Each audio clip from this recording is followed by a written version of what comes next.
जाता है कि 28 नवंबर से यूपीएससी के कंपनसेटरी अटेम्प्ट को लेकर यूपीएससी के छात्रों का धरना चल रहा है दिल्ली के जंतर मंतर पर, और वो लगातार तमाम सांसदों तमाम लोगों से मिल रहे हैं। हमारे साथ यूपीएससी से जुड़े हुए वही छात्र हैं जो लगातार प्रोटेस्ट कर रहे हैं, और अभी क्या अपडेट है उनसे जानेंगे। सर, थोड़ा सा पहले अपने परिचय दीजिएगा। मेरा नाम रोहित है और मैं सिविल सेवा का अभ्यर्थी हूँ। पहले नौकरी करता था और नौकरी छोड़कर जीएमआर में पहले मेरा प्लेसमेंट हुआ, उसके बाद मैं नौकरी करके वहाँ से इसमें आ गया हूँ। तो मेरा ये कहना है कि हम लोगों ने बहुत ऐसे लोग हैं जिन्होंने कोविड के कारण अपने सपनों को खोया है।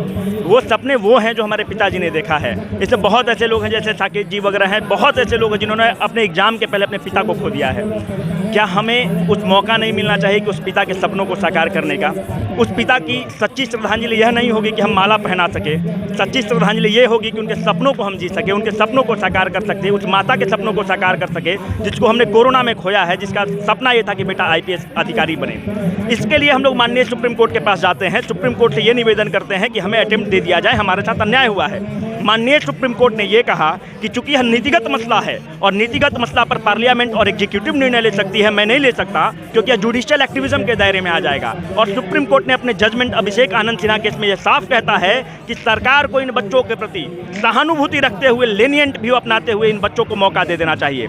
इसके पर्याप्त हम लोग सारे एग्जीक्यूटिव से मिल सकते हैं, माननीय रक्षा मंत्री जी से मिलते हैं, डीओपीटी मंत्री, कार्मिक मंत्री जी से मिलते हैं। वो सब लोग कहते हैं कि आपकी मांग तो जायज़ है, आज नोटिफिकेशन आएगा, कल नोटिफिकेशन आएगा, नोटिफिकेशन आता नहीं है। जिन बच्चों के हाथ में किताब होना चाहिए, जो देश को के लिए कुछ करना चाहते हैं, आज उनको सड़क पर आना पड़ रहा है और ये बहुत कष्टकारी है। अगर आप सड़क पर हम बच्चों को आना पड़ रहा है एक अटेम्प्ट के लिए, अगर हम ये कहते हैं कि हमें कलेक्टर बना दिया जाए तो बात बनती है कि तुम नाजायज़ मांग कर रहे हो। अगर हम ये कह रहे हैं कि हमें सपनों को जीने के लिए एसपी बना दिया जाए, यह नाजायज़ मांग होती। हम कह रहे हैं कि हमें परीक्षा में बैठने का मौका दिया जाए। कोविड महामारी में आपने रेडी वालों को मदद की, पूरा देश ने उसकी तारीफ की। आपने जब ठेले वाले का हाथ पकड़ा तो पूरे देश ने उसकी तारीफ की कि वाह क्या प्रधानमंत्री हैं। आपने रेडी वाली, पटरी वाले, बड़े बड़े कॉर्पोरेट घराना को मदद किया, हमें कोई ऐतराज़ नहीं। हम तो कहे कि हमारे प्रधानमंत्री को हमने चुना है, उन्होंने मदद किया। पर विद्यार्थी वर्ग अछूता क्यों है? विद्यार्थी वर्ग तो ये नहीं कह रहा है कि हमें कुछ स्कॉलरशिप दे दिया जाए, हम तो ये कह रहे हैं कि परीक्षा कोविड के कारण हमने परीक्षा में अटेम्प्ट गंवाया है, उसकी परिमार्जन की जाए, हमें सपनों को जीने का हक दिया जाए, क्योंकि सपनों का कत्ल होना सबसे बड़ा कत्ल है, मानव का कत्ल होने के बराबर है। और यही मांग हम लोग लेकर सड़क पर उतरे हुए हैं। और एक लाइन है कि जब मान लिया जाता है तब हार होती है, जब ठान लिया जाता है तो जीत होती है। हमने ठान लिया है कि अटेम्प्ट लेकर ही जाएंगे। उसके लिए सरकार डंडा बरसाना चाहती है तो बरसा दे, पुलिस फोर्स तैयार है, बंदूक की नालियां खोल दे, छाती कम नहीं होगा, क्योंकि हम अटेम्प्ट मांगते हैं और अटेम्प्ट हम लेकर रहेंगे। हमारे पिताजी का सपना है, माता का सपना है, परिवार का सपना है, इस देश के लिए हमारा सपना है। और कोरोना में हमने वो अटेम्प्ट खोया है और सरकार को देना पड़ेगा। बिल्कुल, इस देश में हम सभी जानते हैं कि लगभग हर छात्र का जो सपना होता है प्रशासन चलाना, अधिकारी बनना, इस देश में सबसे बड़ा सपना होता है। चाहे वो डॉक्टर हो, इंजीनियर हो, कहीं से भी पढ़ा हो, आईआईएम से, आईआईटी से, हर व्यक्ति चाहता है कि यूपीएससी का एग्ज़ाम क्लियर हो। और सर ऐसा है कि इसमें बहुत ऐसे लोग हैं, जैसे हम भी मेंस लिखे हुए हैं, बहुत ऐसे लोग हैं जो एग्ज़ाम के बहुत करीब आकर छूट रहे हैं और वो कोरोना के चलते छूट रहे हैं। अगर हम अपनी प्रतिभा के कारण छूटते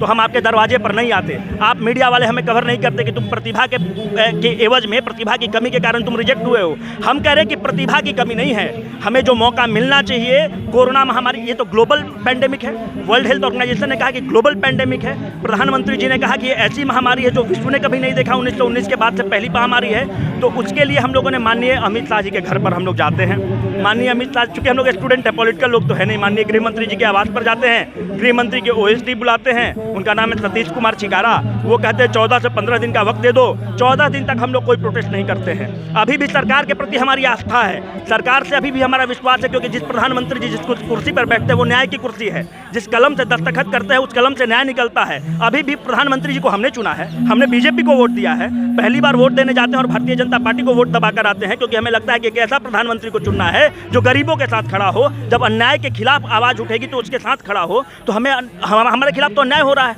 एकदम अन्याय है, क्योंकि हमें अपने सपनों को जीने का हक नहीं दिया जा रहा है। तो चिकारा साहब ने कहा कि 14 दिन का समय दो।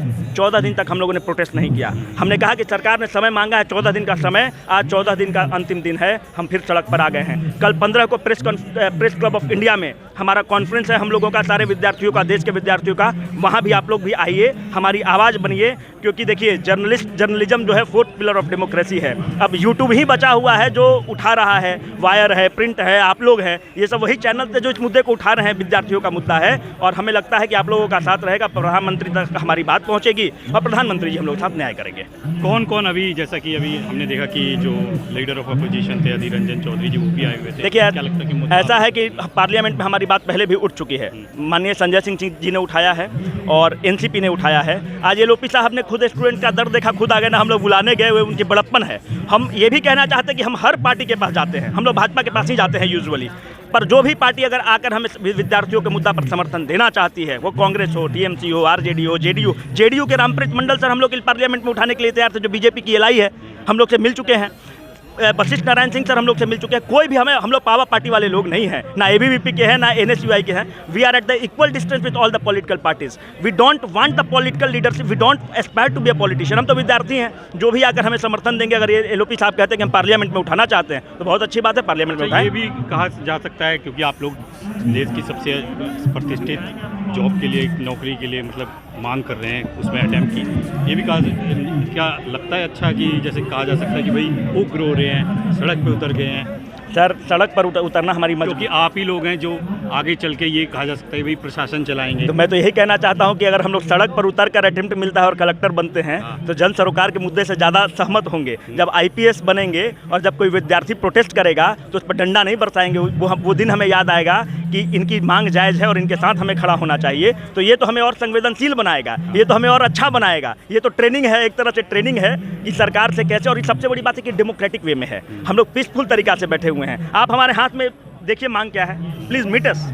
हम ये नहीं कह रहे हैं कि प्रधानमंत्री हाय है, डीओपीटी हाय है, ये हाय है। हम तो कह रहे हैं कि प्रधानमंत्री जी हमसे मिलिए, और आप मिलेंगे। हमें ये लगता है, हम विद्यार्थियों को, कि प्रधानमंत्री जी तक हमारी बात नहीं पहुंच रही है। हमें अभी भी ये पूरा मानना है कि अगर प्रधानमंत्री जी तक हमारी बात पहुंचेगी तो हमारे दर्द का निवारण जरूर होगा। आपका सर नाम? रोहित। आप क्या कहेंगे जिस तरीके से आपने अपने पिता को भी खोया इसमें? देखिए, आज जो सबसे अच्छी चीज़ हुई हम लोग के साथ, लोकतंत्र का मंदिर जो है संसद को कहा जाता है।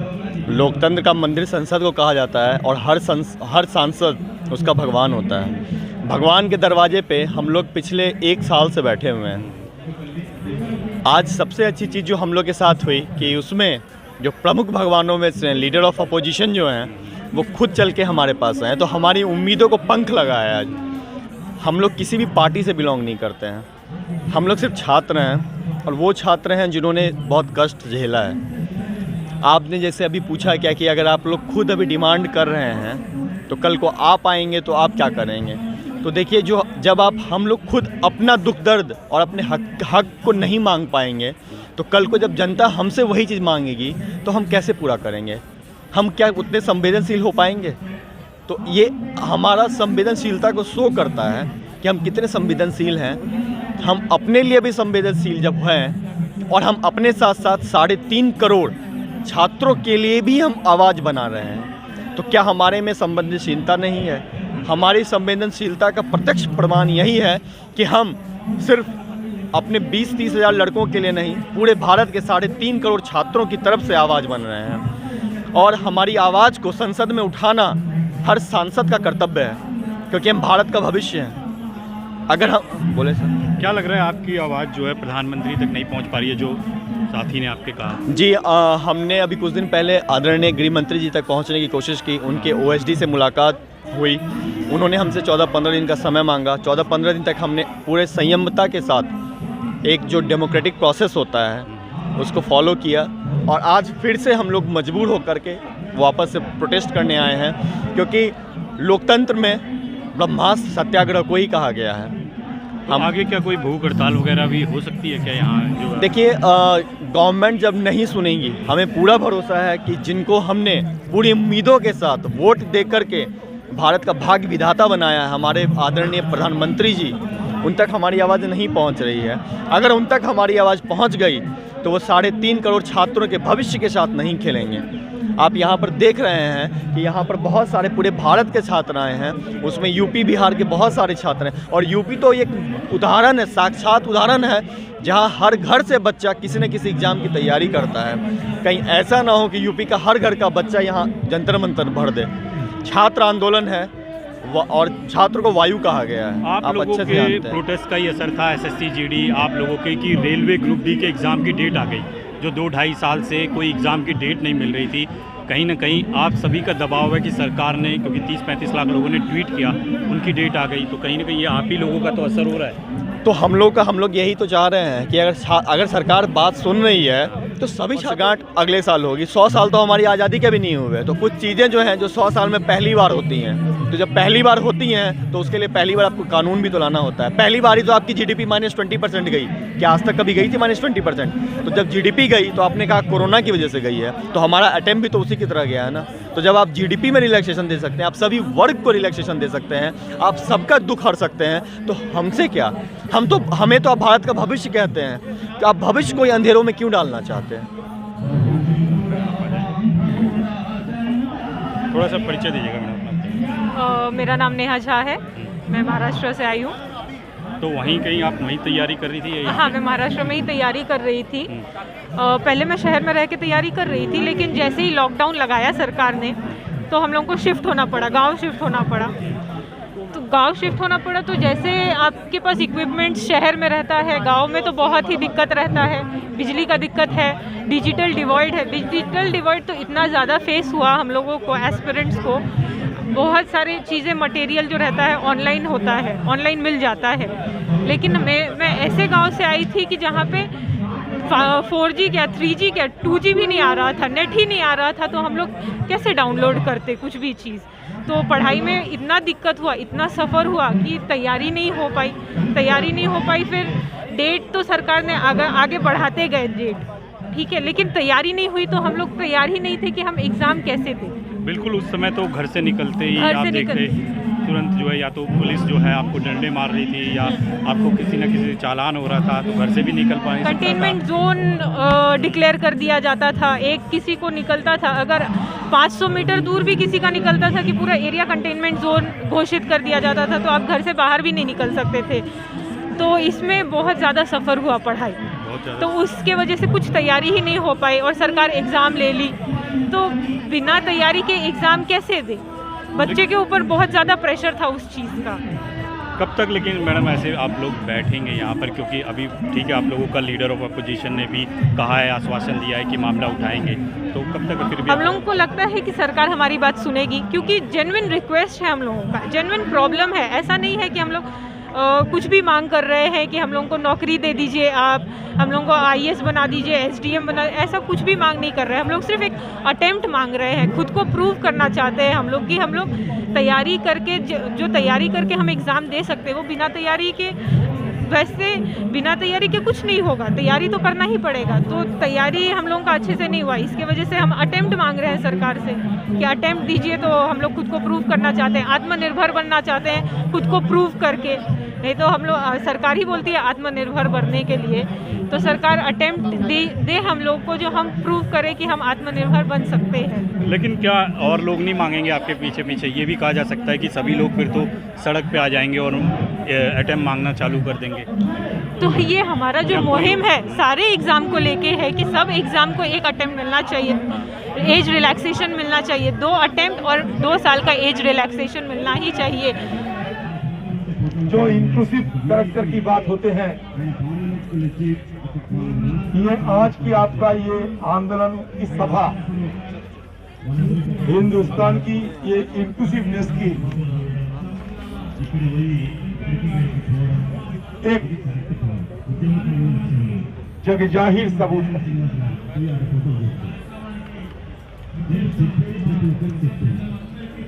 सदन चल रही है अभी। मैं आप लोगों से एक गुजारिश करूंगा और साथ में मांग भी करूंगा कि आप लोगों की जो मुद्दा है, आप जिस कारण के चलते पीड़ित महसूस कर रहे हैं, जिसकी बजाय आप वंचित महसूस कर रहे हैं,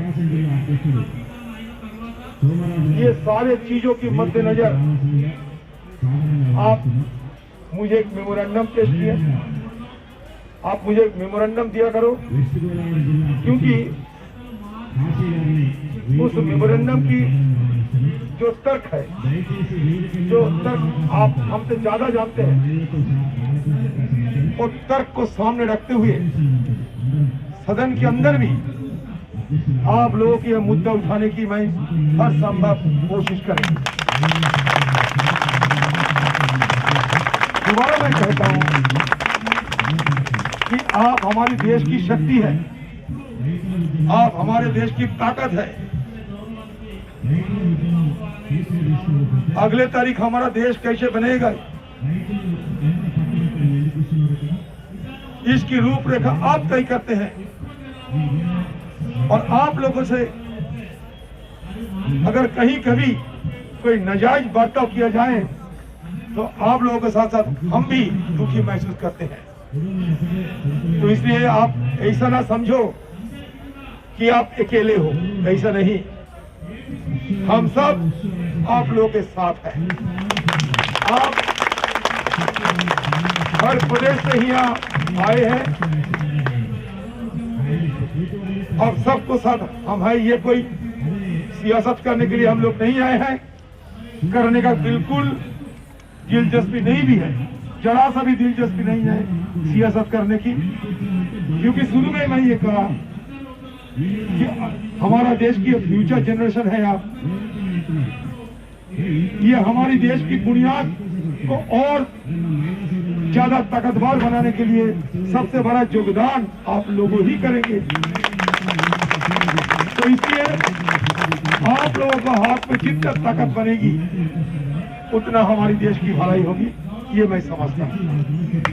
इसलिए आप लोगों को इस आंदोलन में मैं ही हूँ, मेरा साथी पंजाब की नुमाइंदे हैं जगदीश सिंह साहब, वो भी है, हम सब लोगों के साथ हैं। मैं ज्यादा दूर नहीं रहते, 4 नंबर साउथ एवेन्यू लेन रहते। शाम के बाद जब मर्जी फोन करके चले आना। ये मेरा ऑफिशियल बांग्लो है, अपना बांग्लो नहीं है। ऑफिशियल बांग्लो मतलब आप लोगों की दया से, दुआ से हम लोग, आप लोगों की दया से, दुआ से हम नुमाइंदे बनते हैं, और नुमाइंदे बनने के चलते हमें यहाँ कुछ रहने की जगह मिलते हैं। मैं भी बाहर के ही हूँ, बंगाल के हूँ, और मैं आप लोगों को इस आंदोलन में हमें बुलाया गया, इसलिए मैं खुद को बड़ा सम्मानित महसूस करता हूँ, और तहे दिल से आप सबको मैं आभार प्रकट करते हुए मेरी वाणी को विदा। होश में आओ, होश में आओ, होश में आओ, IIT होश में आओ, होश में आओ, होश में आओ, DOPT होश में आओ, होश में आओ, होश में आओ। सरफरोशी की तमन्ना अब हमारे दिल में है, सरफरोशी की तमन्ना अब हमारे दिल में है। देखना है जोर कितना बाजुए कातिल में है। भारत माता की इनकलाब वंदे वंदे, छात्र शक्ति जिंदाबाद, छात्र शक्ति जिंदाबाद, विद्यार्थी वर्ग जिंदाबाद।